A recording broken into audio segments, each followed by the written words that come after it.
तरुण भारत नागपूर दिनांक 24 मे 2022. आंतरराष्ट्रीय नाटोची सदस्यता आणि रशिया. लेखक वसंत गणेश काणे.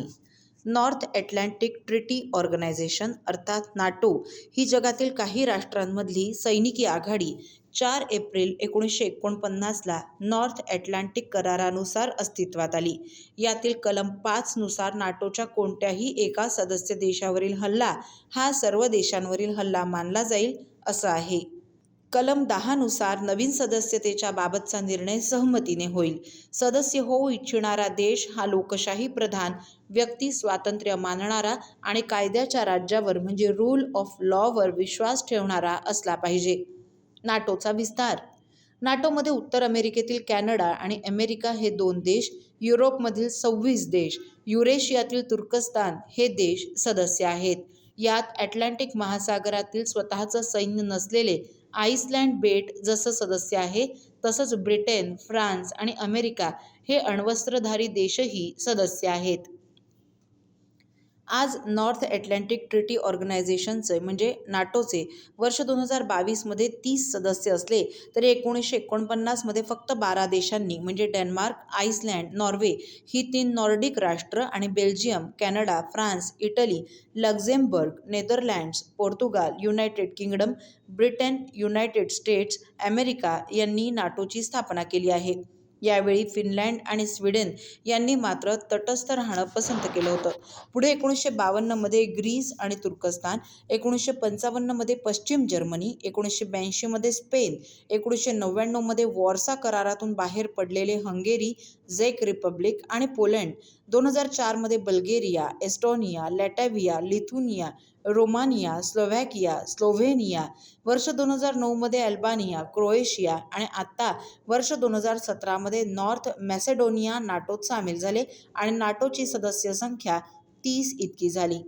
आज नाटोच्या सर्व सदस्य देशांचे मिळून सुसज्ज सैन्यदल सुमारे 23 लक्ष तर राखीव सैन्यदल 21 लक्ष आहे.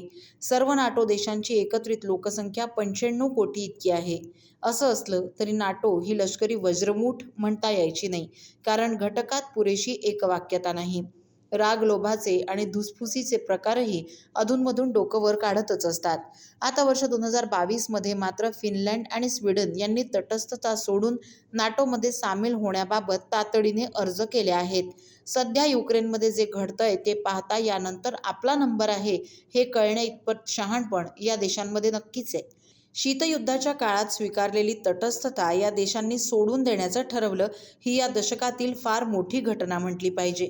रशियाने या देशांना सैनिकी आणि तांत्रिकी कारवाईला तोंड द्यावं लागेल याची नुसती जाणीवच करून दिली नाही, तर फिनलँडचा वायू आणि वीज पुरवठा कमी केला. पण यांचं विजेचं ग्रीड इतर पुरवठादारांशीही जोडलेलं असल्यामुळे रशियाच्या वीज पुरवठा खंडित करण्याच्या कारवाईचा त्यांच्यावर फारसा परिणाम झाला नाही. उलट रशियाचेच 2 ग्राहक मात्र कमी झाले. इकडे नाटोचे सेक्रेटरी जनरल जेम्स स्टॉल्टेनबर्ग यांनी फिनलँड आणि स्वीडन यांचा नाटोत प्रवेश सहज आणि जलद गतीने होईल असं आश्वासन त्या 2 देशांना दिलंय. तुर्कस्तानचा अनपेक्षित विरोध. कहाणी में ट्विस्ट. या न्यायाने तुर्कस्तान यांच्या प्रवेशाच्या विरोधात उभा राहिलाय. हे दोन्ही देश दहशतवाद्यांच्या माहेरघरासारखे आहेत. तुर्कस्तानमधून पळून गेलेल्या कुर्द बंडखोरांना यांनी आश्रय दिलाय. शिवाय सध्या अमेरिकेत आश्रयाला असलेल्या तुर्कस्तानच्या बंडखोर नेत्याला म्हणजे फेथुल्ला गुलेन यालाही स्वीडनने आश्रय दिला होता असा तुर्कस्तानचा आरोप आहे. फिनलँडचे अध्यक्ष सॉली निनिस्टो यांनी पुतिन यांना प्रत्यक्ष फोन करूनच सांगितलं की युक्रेनवरील रशियाच्या आक्रमणानंतर आमच्या सुरक्षेबाबतही मूलभूत स्वरूपाचे प्रश्न निर्माण होत असल्यामुळे आम्ही नाटोत सामील होत आहोत. उत्तरादाखल पुतिनने त्यांना बजावलं की काळाच्या कसोटीवर उतरलेली आपली तटस्थतेची भूमिका सोडून तुम्ही मोठी चूक करताय. आज तुमच्या सुरक्षेला धोका नाही, पण तुमच्या नाटोमध्ये सामील होण्याच्या निर्णयाचा मात्र नेमका उलटा परिणाम होईल आणि आजवरचे तिघे चांगले शेजारी आणि सहकारी एकमेकांपासून दुरावतील. फिनलँडची 1304 किलोमीटर लांबीची पूर्व सीमा रशियाला लागून आहे.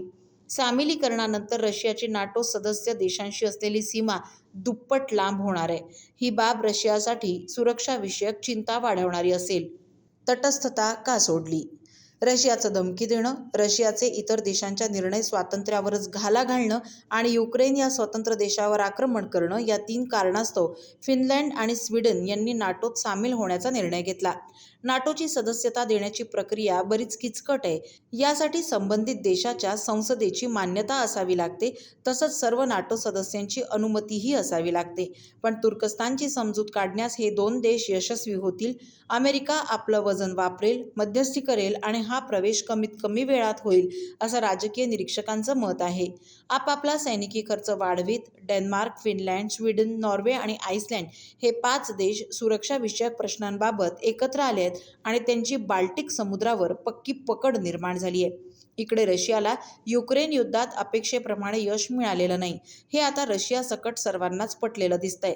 राजधानीचे किएव्ह शहर तर सोडाच, पण रशियाच्या सीमेपासून जवळ असलेलं युक्रेनमधील 2ऱ्या क्रमांकाचं खार्किव्ह हे शहरही रशियाला ताब्यात घेता आलेलं नाही. युक्रेन मोहिमेबाबत रशियातून झिरपत बाहेर आलेल्या आणि जागतिक वृत्तसृष्टीने विश्वसनीय म्हणून प्रसारित केलेल्या वार्ता तर वेगळ्याच आहेत. पुतिन यांना कॅन्सरसारखा गंभीर आजार झाल्याचं वृत्त बाहेर आलंय. पुतिन यांच्या खास विश्वासातल्या 5 सल्लागारांचं एक मंडळ किचन कॅबिनेट आहे. यापैकी 4घांनी युक्रेनबाबतची रशियाची युद्धनीती चुकली असं निक्षून सांगितल्याचं वृत्त आहे. मारिउपोलचा अपवाद वगळता गेल्या 3 महिन्यांच्या युद्धकाळात रशियन फौजा जितक्यांदा मुलूख काबीज करीत पुढे गेल्या आहेत, तितक्यांदा त्यांना दुसरीकडे कुठे ना कुठे माघार घ्यावी लागली आहे. आता रशिया जगात एकटा पडत चाललाय असे परखड विचार पुतिन यांच्या किचन कॅबिनेटमध्ये व्यक्त झाल्याची माहिती बाहेर आली आहे. रशियाने खरंच भूमिका बदलली का? जागतिक राजकारणात केव्हा आणि नक्की कशामुळे काय घडेल किंवा घडलं याचं भाकीत वर्तवणं कठीण असतं. पण पुतिन यांचा घुमजाव प्रकारचा एक निर्णय पुरेसा बोलका.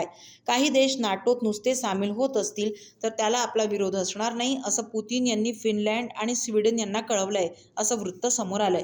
पण नाटोची शस्त्र, नाटोची केंद्र, नाटोचे सैनिक या देशात आलेले आपल्याला चालणार नाहीत, अशी ताकीद मात्र पुतिन यांनी याच पत्रात दिली आहे. प्रत्यक्षात ही ताकीद नसून रशियाने आपलं एक पाऊल मागे घेण्यासारखंच आहे.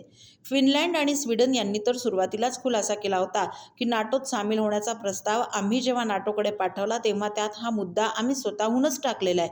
आम्हाला फक्त नाटो करारातील कलम 5च संरक्षण हवंय.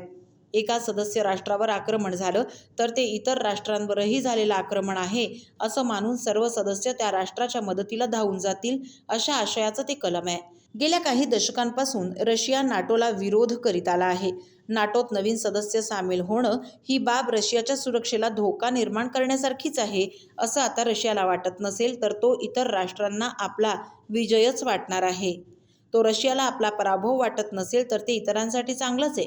पण राजकारणात उक्ती आणि कृती यात नेहमीच फरक आढळत आलाय. आता हेच पहा ना, रशियन क्षेपणास्त्र वाहून नेऊ शकतील अशी वाहनं रशियाने फिनलँड आणि रशिया यांच्यामधील सीमेवर तैनात करायला सुरुवात केली असल्याचं वृत्तही याच सुमारास समोर येत आहे.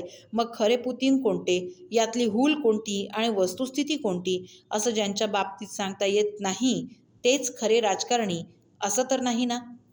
दैनिक तरुण भारतच्या आंतरराष्ट्रीय या सदरातील हा लेख आपण तरुणभारत.net या संकेतस्थळावरही ऐकू शकता. असेच अभ्यासपूर्ण लेख ऐका फक्त डिजिटल तरुण भारतसोबत. त्यासाठी आमच्या YouTube चॅनलला लगेच सबस्क्राईब करा, लाईक करा, शेअरही नक्की करा. धन्यवाद.